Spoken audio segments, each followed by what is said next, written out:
তোমার আইডি কার্ডে লেখা থাকতে পারে তুমি মুসলমান, তোমার পাসপোর্টে পরিচয় থাকবে তুমি মুসলমান, তোমার নাম হবে আব্দুর রহমান, আব্দুর রহিম, তোমার জন্ম নিবন্ধে থাকবে তুমি মুসলমান, তুমি বাপ দাদার ঘরে জন্মগ্রহণ করেছো তারাও মুসলমান, তুমি মুসলমান ঘরে মুসলমান হিসাবে জন্মগ্রহণ করেছো। কিন্তু রাসূল বলছেন তোমার নিজের জানের চাইতে বেশি মহব্বত যদি আমি নবীকে না করো, রাসূল বলেন লা ইউমিনু, তুমি মুসলমান নয়।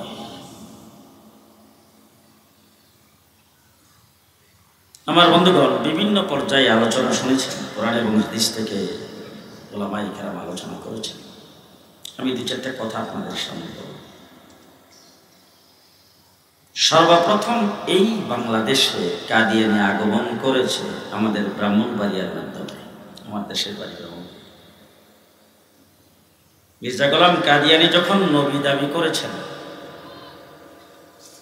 সেই খবর পাওয়ার পরে ব্রাহ্মণবাড়িয়া শহর জামে মসজিদ, সবচাইতে ব্রাহ্মণবাড়িয়া ডিস্ট্রিক্টের ভিতরে সবচাইতে বড় জামে মসজিদ যেটা প্রসিদ্ধ ব্রাহ্মণবাড়িয়া শহর, মুফতি নুরুল্লাহ সাহেব রহমতুল্লাহি আলাইহি যে মসজিদের দীর্ঘদিন ইমাম ও খতিব ছিলেন, ওই মসজিদের ইমাম ছিল মৌলভী আব্দুল ওয়াহেদ।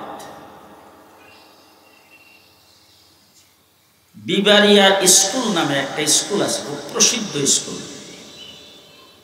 সেই স্কুলের মৌলভী মাস্টার।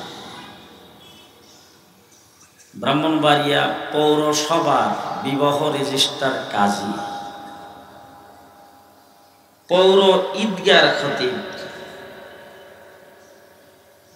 ব্রাহ্মণবাড়িয়া শহর জামি মসজিদের ইমাম খতিব।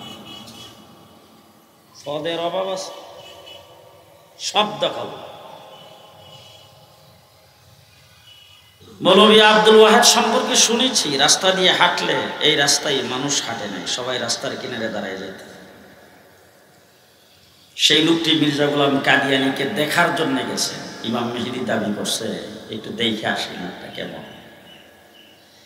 যাইয়া 3 মাস মির্জা গোলাম কাদিয়ানির দরবারে তাইকা তার প্রধান খলিফা হইয়া তারপর আসছে।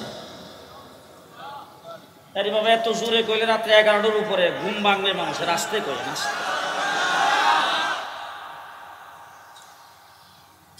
নাম তো ব্রাহ্মণবাড়িয়া, ব্রাহ্মণের দেশ, আলেম ওলামায়ে কেরাম নাই। মসজিদে আইসা জুমার নামাজ পড়াবেন, এলাকার লোকজন প্রচুর পরিমাণে মসজিদে জমায়েত হয়েছে। আসছেন আমাদের খতিব সাহেব দীর্ঘ 3 মাস পর মসজিদের মেম্বরে বৈশা সে বলছেন, মির্জা গোলাম আহমদ বর্তমান যুগের নবী। বলার সাথে সাথে আল্লাহ দিন আল্লাহ হেফাজত করবে। তো মূর্খ মুসল্লি যারা ছিল তাদের মধ্য থেকে অধিকাংশ মুসল্লি দাঁড়ায় গেছে, দাঁড়ায় বলছে যে আগে মেম্বর থেকে নামেন তারপরে কথা। এই মসজিদে এই গন্ডগোল শুরু, গোটা ব্রাহ্মণবাড়িয়া 2 ভাগে বিভক্ত হয়ে গেছে। এক দল মৌলভী আব্দুল ওয়াহেদের পক্ষে, আরেক দল বিরুদ্ধে। যেই কথাটা আমি আপনাদেরকে বলতে চাই, তখনকার সময়ে মির্জা গোলাম কাদিয়ানি যেই দেশে, ওই পাঞ্জাবের একজন ব্যক্তি নাম মাওলানা ইউনুস,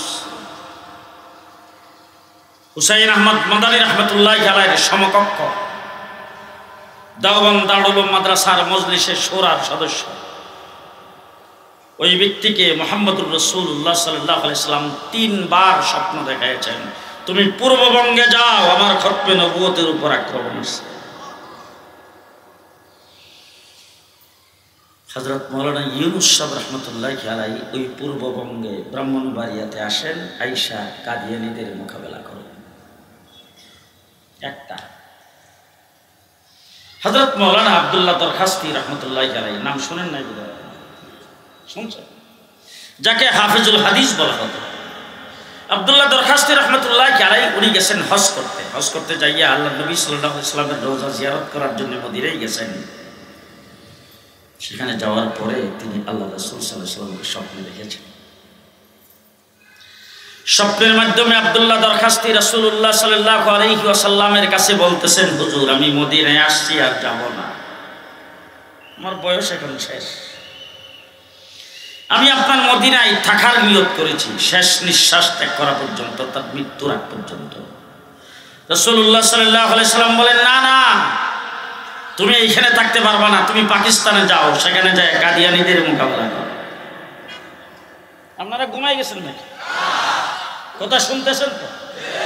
তুমি পাকিস্তানে মদিনায় থাকতে পারবা না, তুমি পাকিস্তানে যাও, সেখানে যায় কাদিয়ানীদের মোকাবেলা করো। তবে শোনো, তোমাদের পাকিস্তানে আমার একটা ছেলে আছে, আমার ছেলেটাকে যাইয়া সালাম দিয়ে। কে বলতেছে? মুহাম্মদুর রাসূলুল্লাহ সাল্লাল্লাহু আলাইহি সাল্লাম বলতেছেন, আমার একটা ছেলে আছে, তারা যায় সালাম দিও, তার নাম আতাউল্লাহ বুখারী।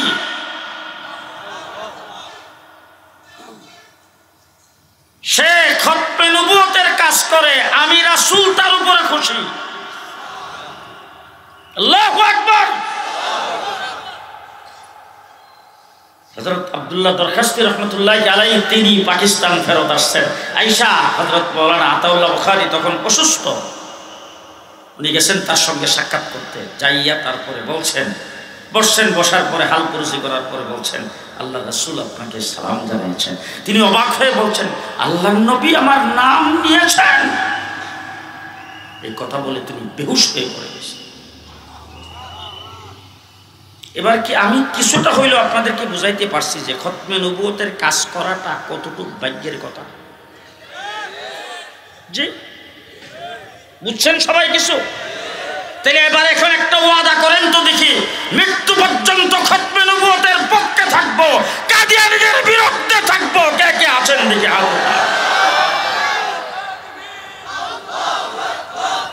খতমে নবুয়তের কাজ করতে সকলে রাজি আছে? সকলে রাজি আছেন? রাজি আছেন? কাদিয়ানীরা কাফের, দলিল সহ, বিনা দলিলে, বলেন বিনা দলিলে কাফের, ঠিক কিনা বলেন? আমার নবী মুহাম্মদুর রাসূলুল্লাহ সাল্লাল্লাহু আলাইহি সাল্লামের পরে কোন ব্যক্তি নবী দাবি করলে সেই ব্যক্তি দলিল ছাড়া কাফের। দলিল লাগবে? জি। ইমামে আজম আবু হানিফা রাহমাতুল্লাহি আলাইহি বলেছেন, মুহাম্মদুর রাসূলুল্লাহ সাল্লাল্লাহু আলাইহি সাল্লামের পরে কোন ব্যক্তি যদি নবী বলে দাবি করে সেই ব্যক্তি কাফের, তার মধ্যে কোনো সন্দেহ নাই। যেই ব্যক্তি নবী দাবি করেছেন তাকে যদি যাইয়া কেউ জিজ্ঞেস করে, তুমি যে নবী, দলিল কি? এই কথাটা যদি কোনো ব্যক্তি জিজ্ঞেস করে, তুমি যে নবী, তোমার দলিল কি? যেই ব্যক্তি এই কথা জিজ্ঞেস করবে সেই ব্যক্তি বিনা দলিলে কাফের। বুঝে আসতেছে কিছু? জি। দুঃখ সেই জায়গায় আমার দেশের প্রধানমন্ত্রী বলেছেন, কে মুসলমান আর কে মুসলমান না সেটা জানে আল্লাহ।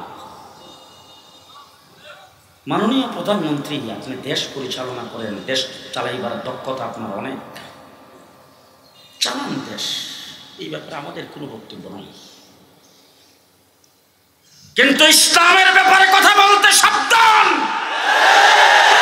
ইসলামের ব্যাপারে কথা বলতে সাবধান।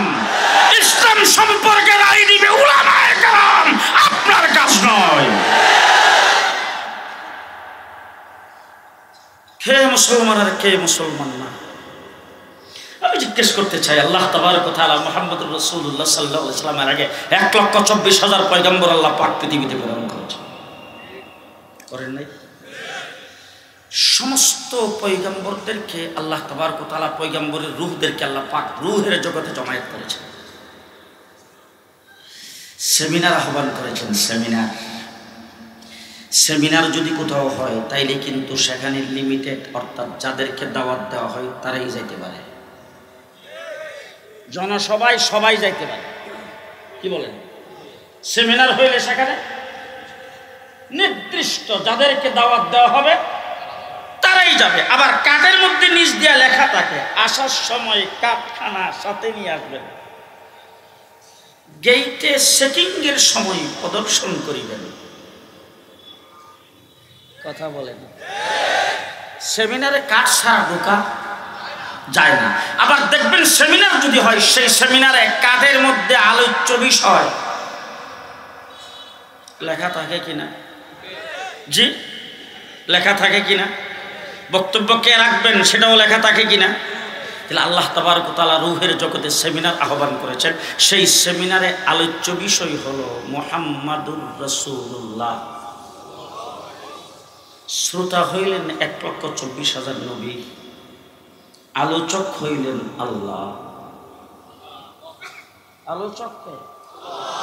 আলোচ্য বিষয় মুহাম্মাদুর রাসূলুল্লাহ, শ্রোতা 1,24,000 নবী। সেই জায়গার ভিতরে আল্লাহ পাক আলোচক তিনি আলোচনা করেছেন, ওয়া ইজ আখাযাল্লাহু মিসাকান নাবিয়্যিন মান নাবিয়্যিন মিসাকান নাবিয়্যিন লামা আতাইতুকুম মিন কিতাবি ওয়া হিকমা। হাফেজ আছে তো? লামা আতাইতুকুম মিন কিতাবি ওয়া হিকমা, খুব ভালো করে বুঝেন। লামা আতাইতুকুম মিন মাদ্রাসার ছাত্র আছে? কেটা কেটা মাদ্রাসার ছাত্র হতে আলে বলা ভাই কেন হাত উঠান দি, কথা বলা করে বুঝেন। লামা আতাইতুকুম মিন শব্দ কি? মিন কিতাবি ওয়া হিকমা, খুব ভালো করে বুঝেন। আল্লাহ পাক সেই জায়গার মধ্যে মিন এই শব্দটা ব্যবহার করে নবীদের কি বুঝাইতে চাইছেন? কিতাব এবং হিকমত থেকে কিছু কিছু তোমাদেরকে দেওয়া হবে, সব না। কি? কিতাব থেকে কিছু, হিকমত থেকে কিছু। হে আদম তোমাকে দেওয়া হবে কিছু, সুলাইমান তোমাকে দেওয়া হবে কিছু, ইব্রাহিম তোমাকে দেওয়া হবে কিছু, হে মূসা তোমাকে দেওয়া হবে কিছু, হে ঈসা তোমাকে দেওয়া হবে কিছু। সেই জায়গার ভিতরে সমস্ত নবীদের ব্যাপারে আল্লাহ বলছেন মিন কিতাবি ওয়া হিকমা। আমার নবীর ব্যাপারে বলছেন ইন্না আতাইনাকাল কাউসার। সেই জায়গায় মিন আছে। নবীদেরকে কিছু কিছু করে দিয়েছি। আপনি যখন দুনিয়াতে আগমন করছেন, আপনাকে আমার খাজিনাত থেকে যা ছিল সব। আল-ইয়াওমা আকমালতু লাকুম দীনাকুম,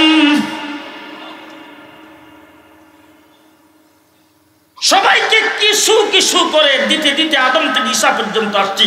আপনি যখন আসছেন আপনার জন্য অল কমপ্লিট। কয়দিনের জন্য? 2041। কয়দিন? কিয়ামত পর্যন্ত। আপনার ব্যাপারে আপনি যখন পৃথিবীতে আগমন করেছেন, কিয়ামত পর্যন্ত যেটা হালাল করলাম সেটা হালাল থাকবে, যেটা হারাম করলাম হারাম থাকবে। কোনোদিন হালালটা হারাম হবে না, হারামটা হালাল হবে না। সুদ হারাম কতদিন? সুর হারাম কতদিন? ব্যবসা হালাল কতদিন? আল-ইয়াওমা আকমালতু লাকুম দীনাকুম, অল কমপ্লিট। সেই অল কমপ্লিট দিন আল্লাহ পাকের নবীর মাধ্যমে আল্লাহ তাবারক ওয়া তাআলা আমাকে দিয়েছেন। সেই কমপ্লিট দিন আজকে থেকে 1400 বছর আগে আল্লাহ পাক নির্ধারণ করে দিয়েছেন কে মুসলমান, কে মুসলমান না। তুমি যদি মানো তাইলে তুমি মুসলমান, তুমি মানবা না তুমি মুসলমান হতে পারো। ঠিক কিনা বলে? শেষ কথা আপনাদের সামনে, আমাদের বাংলাদেশে হিন্দু নাই তো? আছে? খ্রিস্টান, বুদ্ধিস্ট আছে না?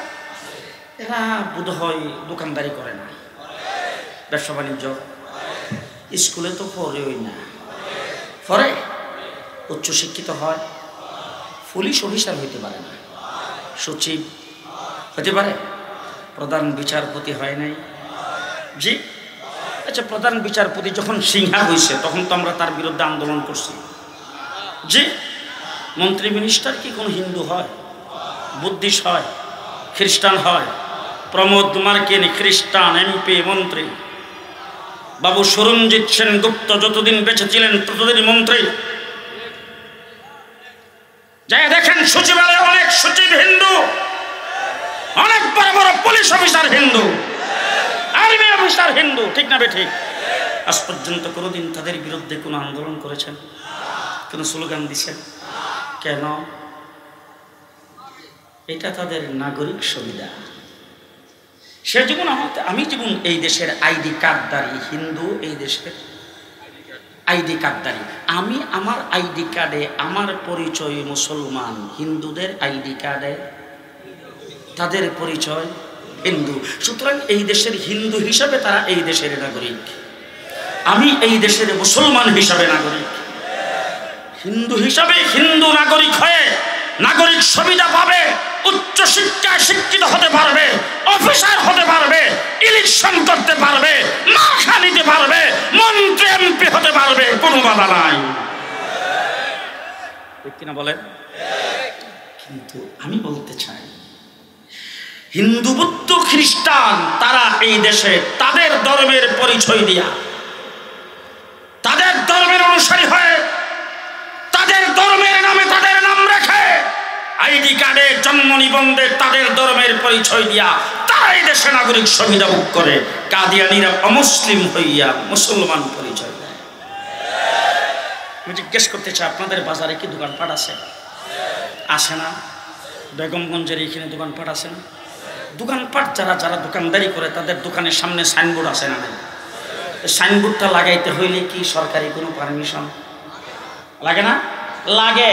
ট্রেড লাইসেন্স কি লাগে? ট্রেড লাইসেন্স যদি দেয় তাকে একটা লোগো দেয়, একটা মার্কা। এখন ট্রেড লাইসেন্স যেই ব্যক্তি করছেন সেই লাইসেন্সের নামটা তার যেভাবে সেইভাবে নামটা তার সাইনবোর্ডে লাগিয়েছেন। কোনো ব্যক্তি যদি হোটেল করেন সেই হোটেলটার ট্রেড লাইসেন্স যেই নামে নিছেন সেই নামে তার সাইনবোর্ড লাগিয়েছেন। এখন কোনো ব্যক্তি যদি এই নামে আরেকটা সাইনবোর্ড কোথাও লাগায়, জি জি, প্রত্যেকটা জিনিসের কোকাকোলা বলেন, পেপসি বলেন, চিপসের প্যাকেট বলেন, জর্দার ডিব্বা বলেন, প্রত্যেকটার আলাদা আলাদা ট্যাগমার্ক। একজনের ট্যাগমার্ক আরেকজন ব্যবহার করতে পারে না। মুসলমানের ট্যাগমার্ক হলো লা ইলাহা ইল্লাল্লাহ। সেই ট্যাগমার্ক অন্য কোনো বিধর্মী ব্যবহার করতে পারে না।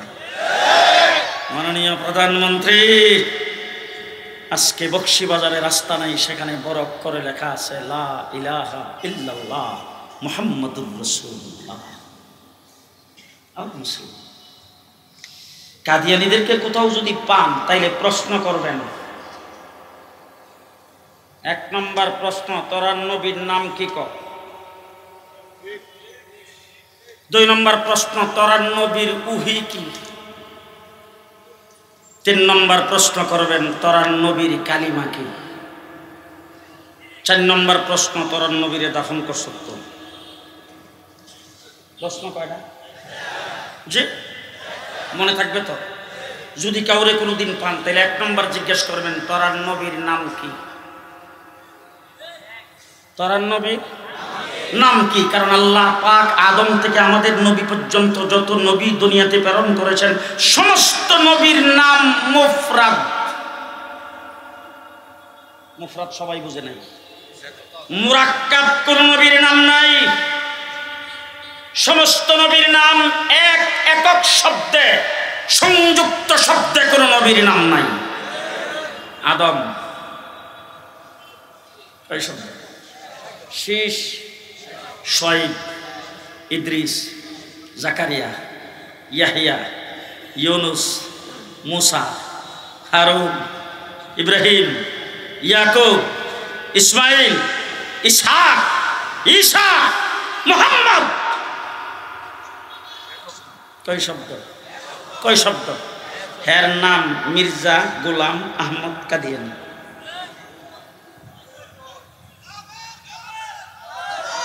আরো আস্তে, আরো আস্তে, আরো আস্তে, আরো আস্তে। নামই প্রমাণ করে সে মুসলমান নয়, সে কায্যাব, ধোঁকাবাজ, কাফের।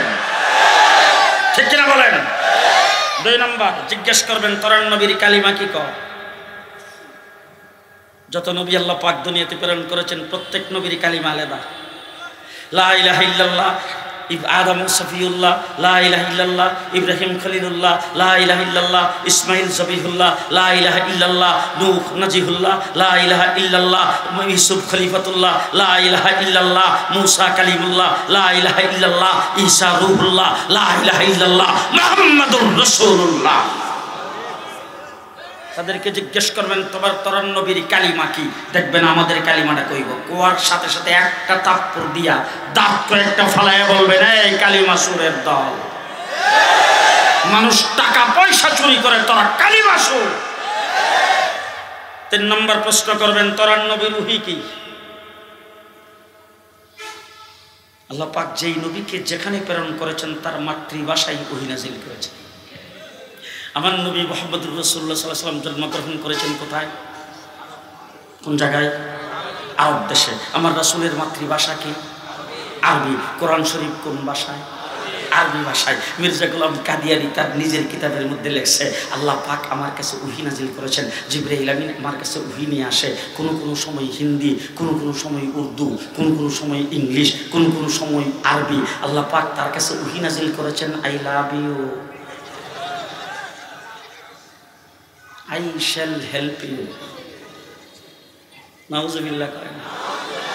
এটা নবী, এটা নবী না দাজ্জাল, এটা নবী না কাজ্জাব, এটা নবী না কাফের। আরো জোরে, আরো জোরে। শেষ কথা জিজ্ঞেস করবেন তোর নবীরে দাফন করছত কই। নবীদের জন্য আইন হইল নবী যেখানে মারা যাবে, হ্যাঁ আমার নবী মুহাম্মদুর রাসূলুল্লাহ সাল্লাল্লাহু আলাইহি ওয়াসাল্লাম ইন্তেকাল করেছেন কোথায়?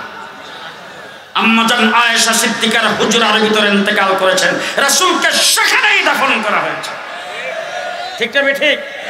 নবীর জন্য জায়গা লাইরা কোন নবী কবরস্থানে দাফন হয় নাই, কোন নবীকে মৃত্যুর পরে কবরস্থানে নেওয়া হয় নাই, যেখানে মারা গেছে সেখানেই দাফন। ঠিক কি না? মির্জা গোলাম কাদিয়ানীর অনুসারীদেরকে জিজ্ঞেস করুন কি রে তোর নবীরে দাফন করছত কই। যদি কয় যে যেখানে মারা গেছে নবীর যে আইন, আমরাও সে আইন অনুসরণ কইরা যেখানে মারা গেছে সেখানে দাফন করছি, একটা মাইরা দিয়ে কইবেন কি রে নবী টাট্টিত ফইরা মরে।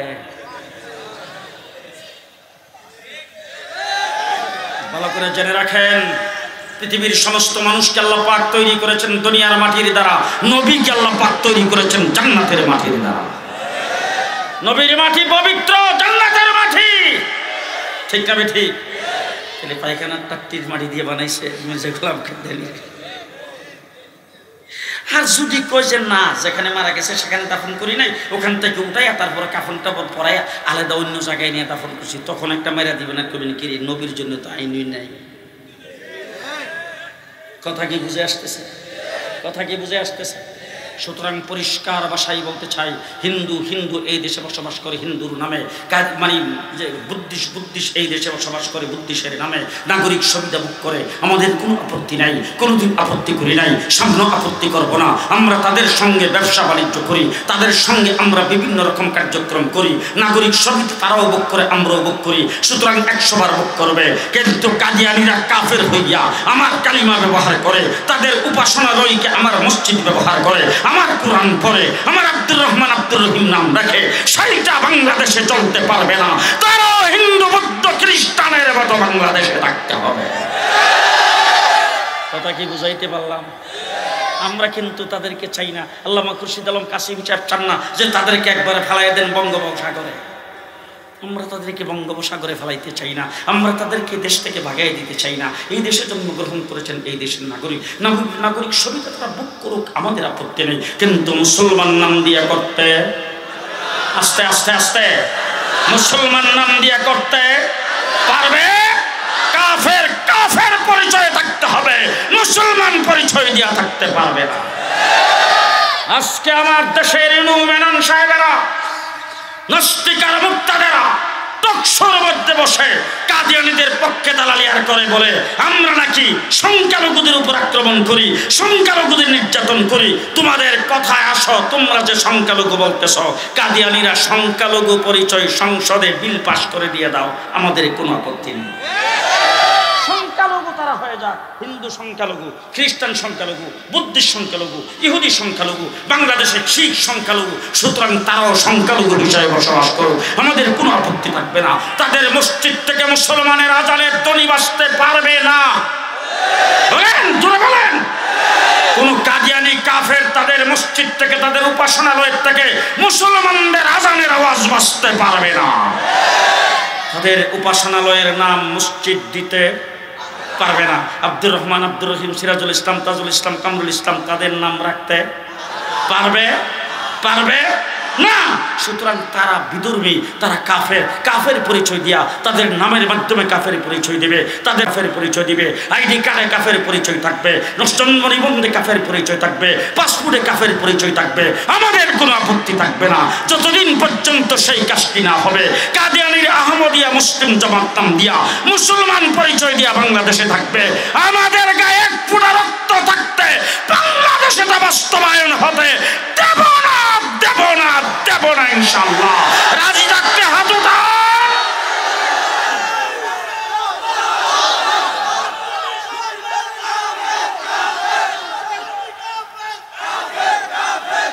হ্যাঁ মুসলমান, শেষ কথা বলে যাচ্ছি। হিন্দুরা বাংলাদেশে সমাবেশ করে কিনা? তাদের পূজা মণ্ডপে মাইক লাগায় না? তাদের ওয়াজ তারা করে না? খ্রিস্টানদের বড়দিন পালন করে কিনা? খ্রিস্টানদের বড়দিনে তারা ওয়াজ করে কিনা? তাদের গির্জায় তারা ওয়াজ করে কিনা? করে। আমরা কোনোদিন বাধা দিছি? বাধা দেই নাই, দেব না। সাম্প্রদায়িক সম্প্রীতির দেশ বাংলাদেশ। সাম্প্রদায়িক সম্প্রীতি একমাত্র আমরাই বজায় রাখি। হাটহাজারী মাদ্রাসার ছাত্ররা মিছিল নিয়ে বের হয়েছে, আপনারা দেখেছেন। ছাত্ররা হাতে হাত ধরে মন্দিরকে পাহারা দিয়েছে। আমরা সাম্প্রদায়িক সম্প্রীতি বজায় রেখে, আমরা সাম্প্রদায়িক সম্প্রীতি এই দেশে আমরাই কায়েম করি, আমরাই সেটাকে বজায় রাখি। পরিষ্কার ভাষায় বলতে চাই, হিন্দু সমাবেশ করে, বুদ্ধিস্ট সমাবেশ করে, খ্রিস্টান সমাবেশ করে, আমরা বাধা দেই না। তাদের মাইকের আওয়াজ আমাদের মসজিদে আসে, মাদ্রাসায় আসে, আমাদের কানে আসে। আমরা কোনোদিন কোনো হইচই করি নাই, কোনোদিন তাদেরকে নিয়ে কোনো কথা বলি নাই, সামনে কোনোদিন বলবো না। তবে কাদিয়ানিরা বাংলাদেশে আহমদিয়া মুসলিম নাম দিয়ে, ইসলামী সম্মেলন নাম দিয়ে তারা মুসলমানদেরকে ধোঁকা দেওয়ার জন্য তারা যদি কোনো সমাবেশ করতে চায়, যতদিন পর্যন্ত অমুসলিম পরিচয় না হবে, মুসলমান নাম দিয়া কোনো সমাবেশ তাদেরকে করতে দেওয়া হবে না, হবে না, হবে না ইনশাআল্লাহ। আল্লাহ কবুল করুক। সকালে বলেন আমিন। আজকের মাহফিলকে আল্লাহ কবুল করুক। যারা মাহফিলে সহযোগিতা করেছেন আল্লাহ তাদের সহযোগিতায় কবুল করুক। ওয়া আখিরু দাওয়ানা আলহামদুলিল্লাহি রাব্বিল আলামিন। আলহামদুলিল্লাহি রাব্বিল আলামিন। আসসালামু